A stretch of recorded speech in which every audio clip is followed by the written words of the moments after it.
آله وصحبه ومن تبعهم بإحسان إلى يوم الدين. Amma ba'd. Alhamdulillah ikhwatal iman, kita masih diberikan nikmat oleh Allah Subhanahu wa taala untuk terus menerus bersabar di atas menuntut ilmu, dan masih diberikan kesempatan sampai detik ini untuk duduk di taman dari taman-taman surganya dan di salah satu rumah dari rumah-rumah Allah Subhanahu wa taala untuk menuntut ilmu agama, pelajari Al-Qur'an Dan termasuk dari ilmu Al-Quran adalah ilmu yang kita pelajari. Ilmu tajwid. Ilmu yang dengannya seseorang bisa mengetahui bagaimana cara membaca Al-Quran dengan baik dan benar sesuai dengan kaidah-kaidah yang telah ditetapkan. Baik. Kemarin kita sudah membaca muqaddimah dari beliau hafizahullah. Dan sekarang insyaallah hari ini kita masuk di dalam pembahasan buku insyaallah. Baik, manil qari? Siapa yang mau baca? Baik, yang sudah bisa baca, fadhal. Siapa? Yang belum pernah membaca? Siapa? Fadhal. Dah.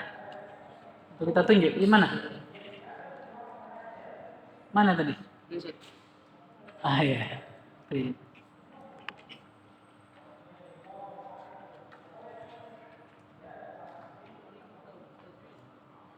Coba mic-nya.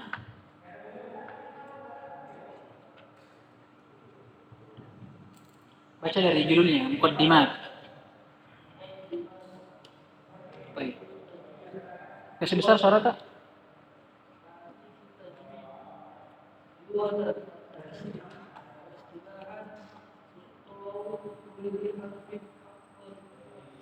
Haqqahu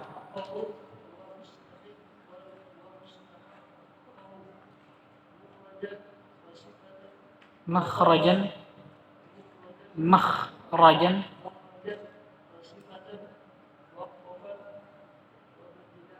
waqfan. Baik, lanjut.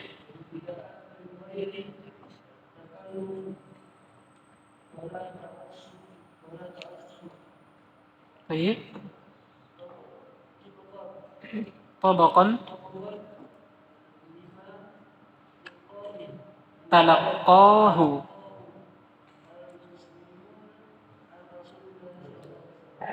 Baik. Berkata al-muallif hafizahullah taala wa ra'ah, muqaddimat ya, pendahuluan atau biasa disebut dengan mabadi ya, mabadi, pendahuluan ilmu. Dan para ulama di setiap cabang ilmu itu telah menyebutkan beberapa hal sebagai pendahuluan yang penting untuk diketahui sebelum seseorang itu masuk mempelajari apa yang ia ingin pelajari. Dan para ulama telah menuliskannya dalam setiap cabang ilmu. Dan pendahuluan ini ada 10. Oleh karenanya pendahuluan ini dinamakan mabadi al-ilmi al-asyarah. Mabadi al-ilmi al-asyarah. Pendahuluan ilmu yang 10. Ya, walaupun di antara ulama ada yang tidak menyebutkan sampai 10, ada yang hanya 7, ada yang hanya separuhnya. Namun yang jelasnya 10 pembukaan atau pendahuluan ini disebutkan oleh para ulama sebagai bentuk perkenalan seseorang sebelum masuk ke dalam apa yang ingin dia pelajari. Ya kan? Baik. Karena ada kaidah disebutkan oleh para ulama, al-hukmu 'ala syai' far'un an tasawwurihi. Menghukumi sesuatu itu bercabang atau lahir dari setelah seseorang menggambarkan sesuatu tersebut. Apa maksudnya? Dijelaskan oleh Syekh Ibnu Utsaimin, kata beliau, maknanya apa? Maknanya bahwasanya seseorang di dalam mempelajari sesuatu, sebelum dia mempelajarinya, hendaknya dia menggambarkannya. Dia mengenalnya dulu. Apa sih yang saya mau pelajari ini? Nah, inilah mabadi al-ilm al-asyarah. Pembukaan atau pendahuluan ilmu yang 10. Ya. Apa saja yang 10 ini? Ya, telah dikumpulkan oleh salah seorang ulama bahasa, namanya Al-Allamah As-Sabban, salah seorang ulama bahasa, dan memiliki banyak karangan di dalam bidang nahwu. Ya kan? Baik. Kata As-Sabban, dia kumpulkan dalam 3 bait syair. Kata beliau, inna mabadi kulli fannin asyarah. Inna mabadi kulli fannin asyarah. Setiap ilmu itu, cabang-cabang ilmu memiliki 10 pendahuluan. Apa saja itu? Al-hadd wal mawdu'u thumma as-samarah. Yang pertama ada al-hadd, pengertiannya. Apa pengertian ilmu yang akan kita pelajari? Yang kedua mawdu', apa penempatannya? Di mana ilmu yang kita pelajari ini akan digunakan? Ya kan? Yang ketiga samarahnya, buahnya. Apa yang akan kita dapatkan dengan mempelajari ilmu tajwid? Kemudian kata beliau, wa nisbatun wa fadluhu wal wadi'u. Yang keempat ada nisbahnya, penyandarannya. Termasuk ilmu apakah ini ilmu tajwid? Ya kan? Kemudian yang kelima fadluh, keutamaannya secara syariat, di dalam syariat. Apa keutamaan mempelajari ilmu tajwid? Kemudian wal wadi'u, siapa orang yang paling pertama meletakkan ilmu tajwid? Kemudian selanjutnya kata beliau, walismul istimdadu hukmus syari'u. Yang ketujuh ada isim, namanya. Apa nama yang ilmu yang kita akan pelajari? Kemudian setelahnya istimdadnya. Dari mana ilmu ini diambil? Apa dasarnya ilmu ini? Kemudian yang kesembilan apa? Hukmus syari'. Apa hukum mempelajarinya? Kemudian terakhir kata beliau, masailun wal ba'du bil ba'di iktafa. Masailnya. Apa yang kita akan bahas di dalam ilmu ini? Ya. Jadi ini muqaddimat yang akan beliau sebutkan. Ya, walaupun beliau di sini tidak menyebutkan keseluruhannya. Ya. Kata beliau, hafizahullah taala, ta'rif at-tajwid. Pengertian tajwid. Apa pengertian dari ilmu tajwid? Lughatan at-tahsin.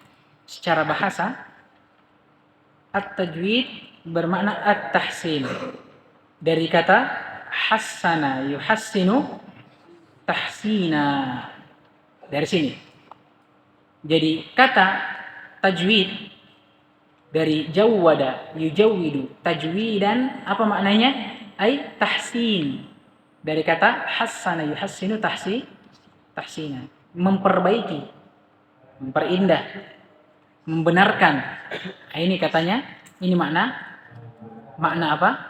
At-tajwid. Dan di antara maknanya al-itqan. Di antara makna bahasanya al-itqan. Mutqin, dari kata atqana yutqinu itqanan, mutqin, menguatkan, mengokohkan. Makanya orang yang kuat hafalannya dikatakan apa? Mutqin. Yang dari kata ini, atqana yutqinu itqana. Nah, jadi tajwid secara bahasa itu bermakna at-tahsin wal itqan. Memperbaiki dan memperkokoh, memperkuat. Apa yang diperkuat? Pondasi seseorang dalam membaca Al-Quran. Adapun secara istilah, kata beliau, tayyib. Sudah dibaca tadi ini? Sudah ya?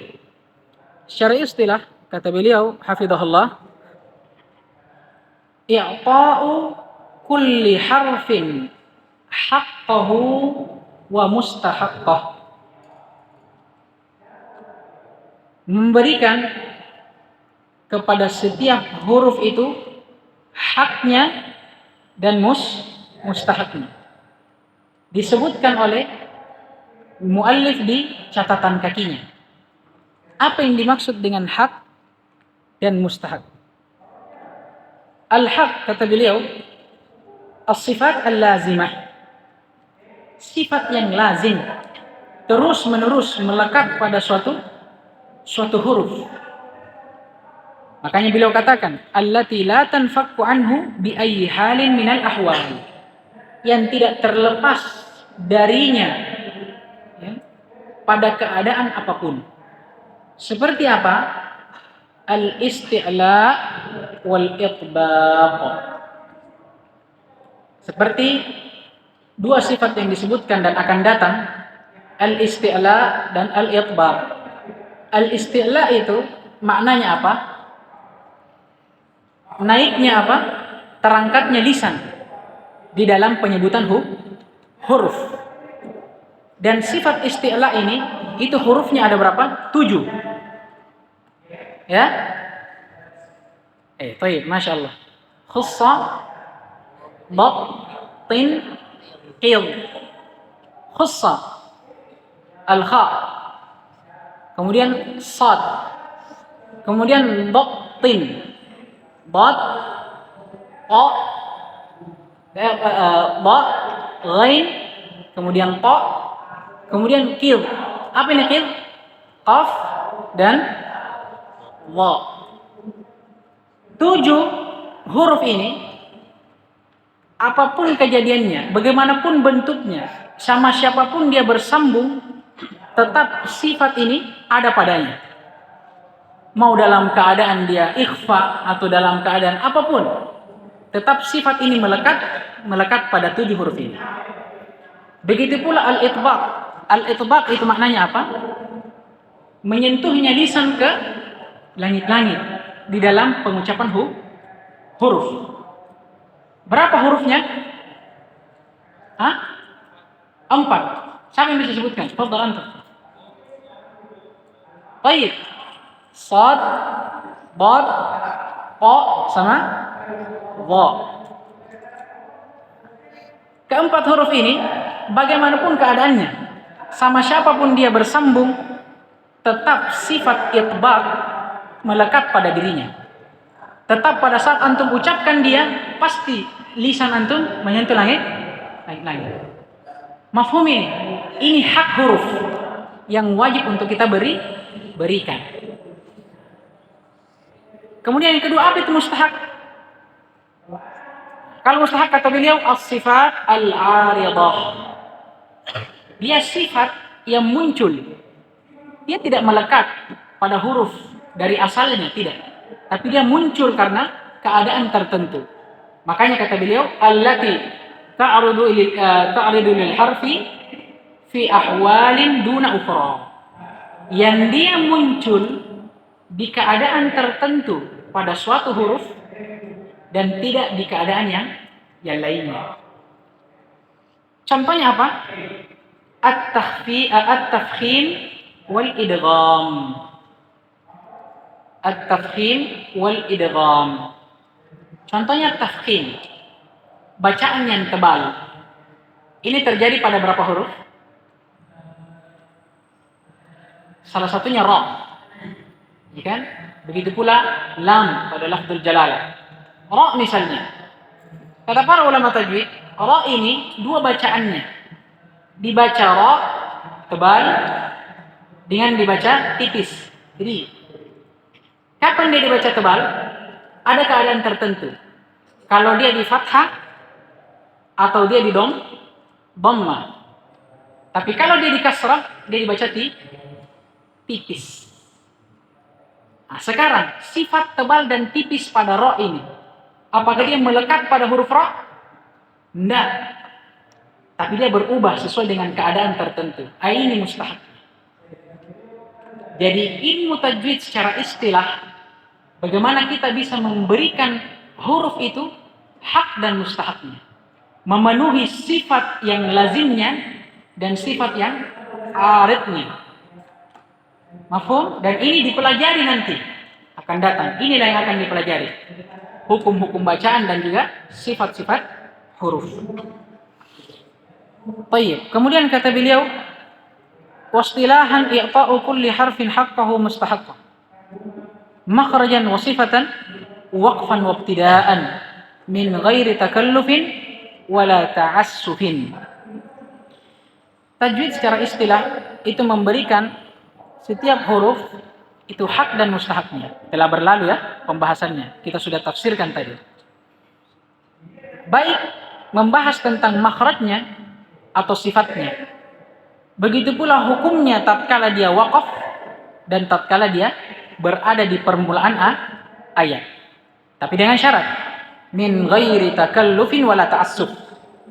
Tanpa bertakalluf, berlebih-lebihan, dan tanpa ta'assuf. Ya, bermudah-mudahan. Baik. Tabaqan lima talaqqahul muslimun an Rasulillah sallallahu alaihi wasallam. Sesuai dengan apa yang telah diambil oleh kaum muslimin dari para ulama kita, yang diambil daripada orang-orang sebelumnya, dari atba'ut tabi'in, dari tabi'in, dari para sahabat sampai kepada Nabi. Sesuai dengan kaidah yang telah diambil oleh mereka. Ya. Jadi inilah ilmu tajwid. Ilmu bagaimana kita mempelajari, bagaimana kita mempelajari untuk memberikan hak-hak huruf dari sifat-sifat dan hukum-hukum bacaannya. Baik. Iqra.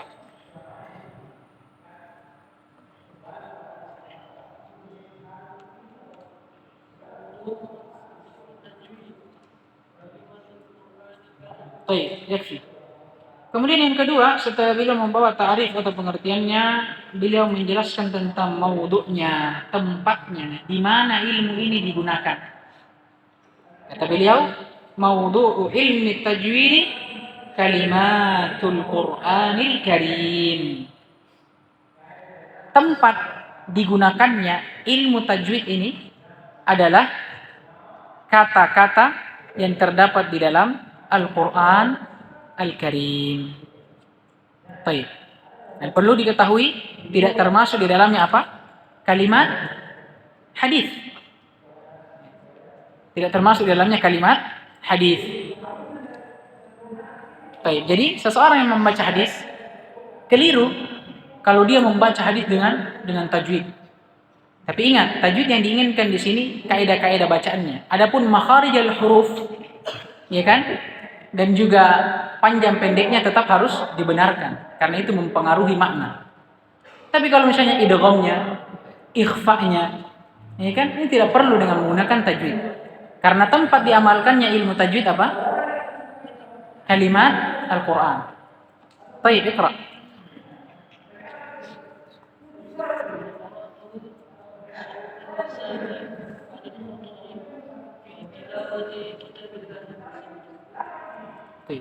Ya.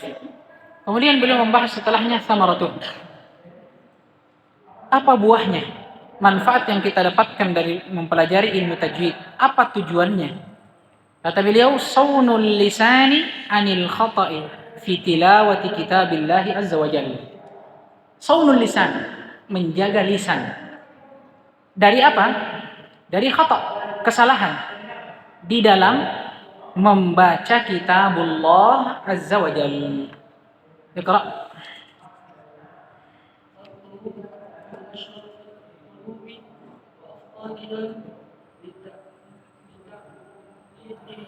Bita'alluqihi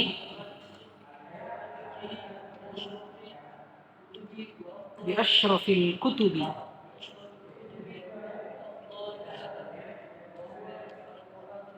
yakfi. Baik. Kemudian selanjutnya fadlu, keutamaannya secara syariat. Apa sih keutamaan seseorang mempelajari tajwid? Apa yang akan dia dapatkan dari syariat ini di dalam dengan dia mempelajari tajwid? Kata beliau, min asyrafil ulum wa afdaliha. Ilmu tajwid pertama kita perlu pahami, dia adalah termasuk dari ilmu yang paling mulia dan paling utamanya. Kenapa? Beliau sebutkan alasannya. Li ta'alluqihi bi asyrafil kutub wa afdaliha. Karena keterkaitannya atau keterkaitan ilmu tajwid dengan apa? Dengan kitab yang paling mulia dan yang paling utama. Apa itu? Al-Quran Al-Karim. Nah, di sini ada kaidah yang selalu kita ulang. Yang diambil dari ucapan salah seorang salaf, syaraful ilmi bi syarafi al-ma'lum. Keutamaan ilmu itu sesuai dengan atau tergantung dengan keutamaan apa yang dipelajari di dalamnya. Ilmu tajwid, apa yang kita pelajari di dalamnya? Al-Quran. Nah, karena Al-Quran itu adalah kitab yang mulia, sesuatu yang mulia, bahkan yang paling mulianya, nah, berarti ilmu tajwid juga ikut menjadi ilmu yang paling mulia. Baik, Iqra.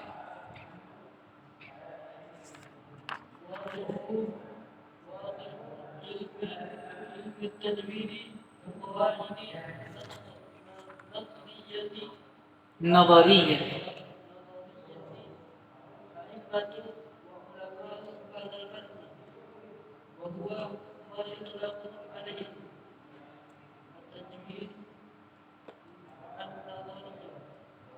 Lanjut.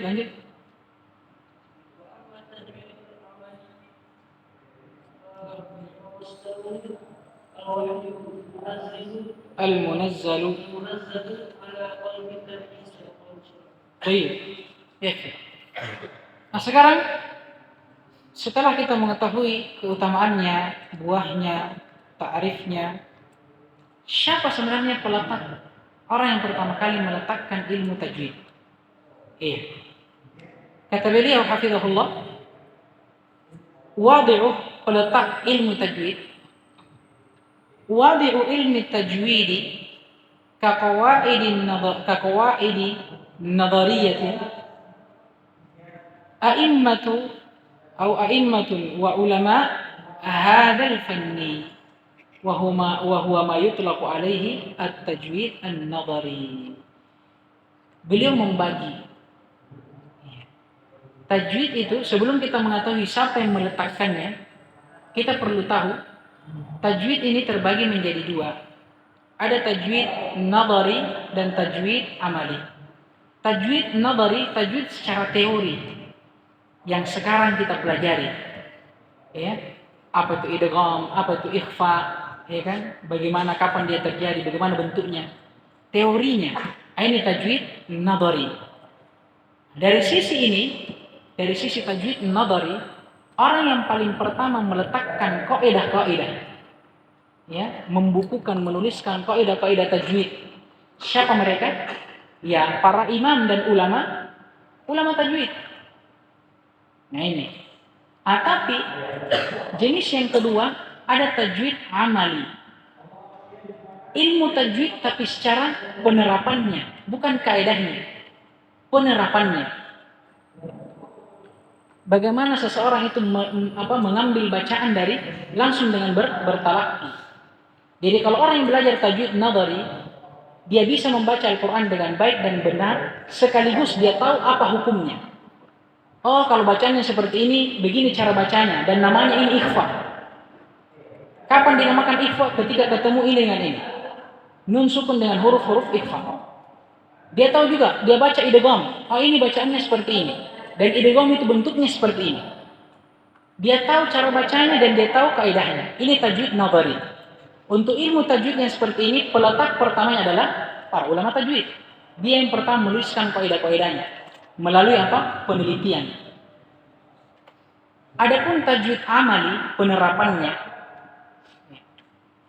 ini kata beliau, famasdaruhul wahyul munazzal ala qalbin nabi sallallahu alaihi wasallam. Maka sumber pertamanya adalah wahyu yang diturunkan oleh Allah Subhanahu wa taala ke dalam hati Nabi Muhammad sallallahu alaihi wasallam. Maksudnya apa? Sumbernya adalah wahyu dan dia diambil dengan cara apa? Talaqi. langsung membaca dengan guru. Mafhum ini? Jadi beda.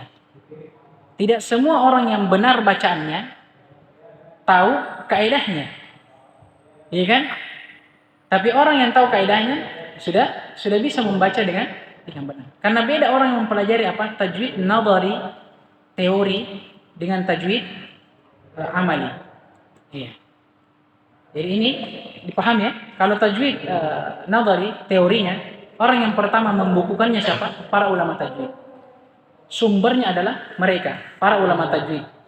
Dia yang membukukan kaidah-kaidah dan menuliskannya sampai kepada kita di hari ini. Adapun tajwid amali secara prakteknya, maka ini sudah ada dari zaman dahulu. Dari zaman pertama kali Al-Qur'an ini diwahyukan kepada Nabi sallallahu alaihi wasallam untuk para umatnya. Mafhum ini? Baik. Baik, sedikit lagi. Iqra.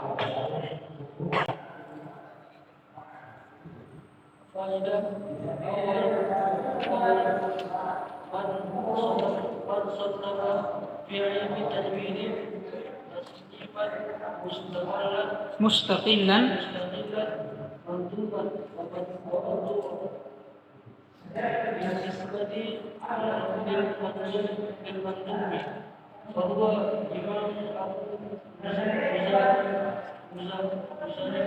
Abu Muzahim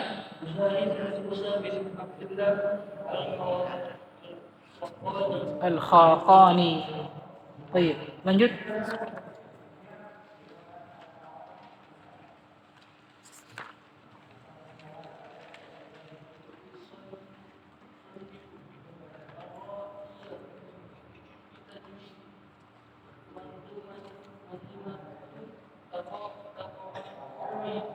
Taqa'u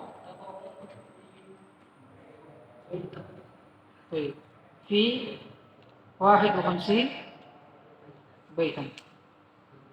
Lanjut terakhir ini.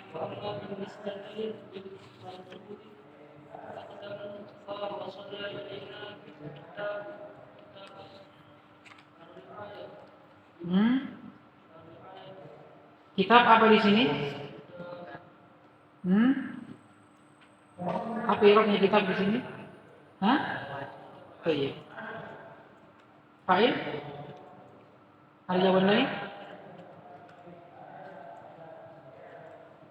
Ada yang tahu? Angkat tangan. Baik.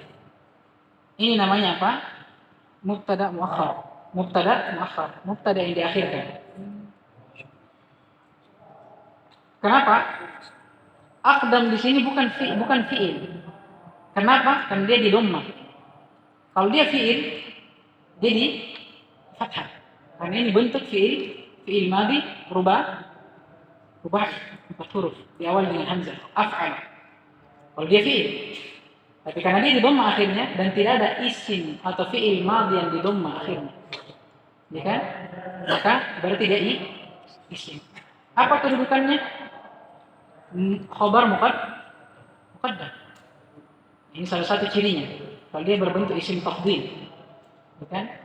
Jadi makna asalnya aqdam ini kan khabar yang dikedepankan, yang harusnya dia diakhirkan. Kebalikannya kitab dia mubtada yang harusnya di depan tapi dia diakhirkan. Apa asalnya? Kitabu ar-ri'ayah lil imani Makki Talib li Imam Makki ibn Abi Talib Al-Qaisi rahimahullah aqdam ma wasala ilaina. Ini asalnya. Baik, kita terjemahkan ya.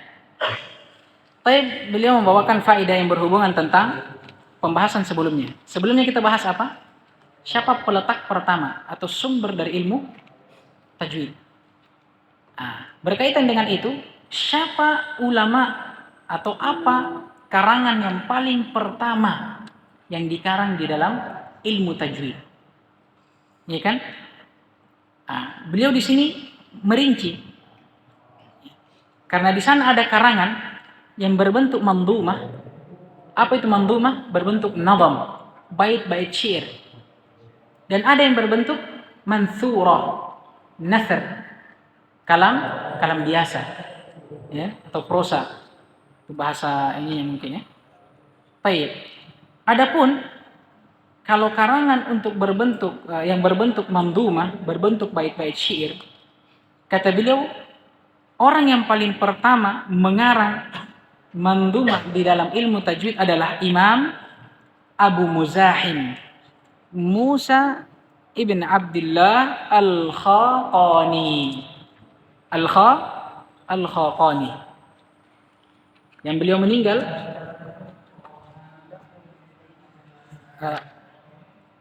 afwan jazakumullah khairan. Yang benarnya Al-Imam Abu Muzahim Musa ibn Ubaidillah Al-Khaqani. Jazakumullah khairan. Allah barik fikum. Yang meninggal pada tahun 325 Hijriah. Kitab apa yang beliau buat? Beliau membuat atau mengarang Ar-Ra'iyah. Ini faedah. Bait-bait syair itu terkadang dinamakan sesuai dengan huruf-huruf akhirnya. Seperti ini. Ar-Ra'iyah. Maksudnya apa? Bait-bait syair yang berakhiran ra. Sama seperti bait syair yang ditulis oleh Syekhul Islam Ibnu Taimiyah, Lamiyah. Apa maksudnya lamiyah? Bait-bait syair yang berakhiran huruf lam. Ini faedah saja ya. Iya. Jadi beliau Al-Imam Al-Khaqani adalah orang yang paling pertama membuat buku atau karangan berbentuk mandumah, bait-bait syair di dalam ilmu tajwid dengan karangan yang beliau namakan Ar-Ra'iyah fi at-tajwid, di dalam ilmu tajwid. Mandumatan, yang dimana karangan beliau ini berbentuk mandumah, bait-bait syair taqa'u fi 51 baita, yang berjumlah sebanyak 51 bait syair. Nah, ini untuk karangan yang berbentuk nadham, bait syair. Adapun yang berbentuk nasr, mansur, kalam biasa atau prosa, maka ulama yang paling pertama menyusun atau mengarang kitab dalam bidang ilmu tajwid berbentuk mansur adalah Imam Makki Ibn Abi Talib Al-Qaisi dengan kitabnya yang beliau namakan Ar-Ri'ayah, dan beliau wafat rahimahullah pada tahun 437 Hijriah.